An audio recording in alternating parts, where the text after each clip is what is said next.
ایک کافر نے ایک بزرگ سے کہا کہ اگر تم میرے 3 سوالوں کا جواب دے دو تو میں مسلمان ہو جاؤں گا۔ میرا پہلا سوال یہ ہے کہ جب ہر کام اللہ کی مرضی سے ہوتا ہے تو تم لوگ انسان کو ذمہ دار کیوں ٹھہراتے ہو؟ میرا دوسرا سوال یہ ہے کہ جب شیطان آگ کا بنا ہوا ہے تو اس پر آگ کیسے اثر کرے گی؟ اور میرا تیسرا سوال یہ ہے کہ جب تمہیں اللہ تعالیٰ نظر نہیں آتا تو تم اسے کیوں مانتے ہو؟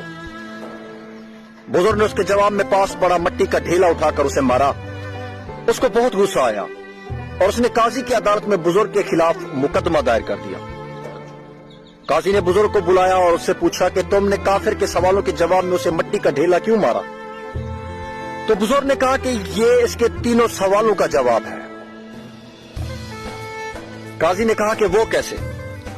تو بزرگ نے کہا کہ اس کا پہلا سوال تھا کہ جب ہر کام اللہ کی مرضی سے ہوتا ہے تو تم لوگ انسان کو ذمہ دار کیوں ٹھہراتے ہو؟ تو اس کے پہلے سوال کا جواب یہ ہے کہ میں نے یہ ڈھیلا اللہ کی مرضی سے مارا تو یہ اس کا ذمہ دار مجھے کیوں ٹھہراتا ہے؟ اس کا دوسرا سوال یہ تھا کہ جب شیطان آگ کا بنا ہوا ہے تو پھر اس پر آگ کیسے اثر کرے گی؟ تو اس کے دوسرے سوال کا جواب یہ ہے کہ انسان تو مٹی کا بنا ہے، پھر وہ اس مٹی پر مٹی کے ڈھیلے نے کیسے اثر کیا؟ اس کا تیسرا سوال یہ تھا کہ جب تمہیں اللہ تعالیٰ نظر نہیں آتا تم اسے کیوں مانتے ہو؟ تو اس کے تیسرے اور آخری سوال کا جواب یہ ہے کہ اسے درد نظر نہیں آتا تو اسے محسوس کیوں ہوتا ہے؟ اپنے سوالوں کے جواب سن کر کافر مسلمان ہو گئے۔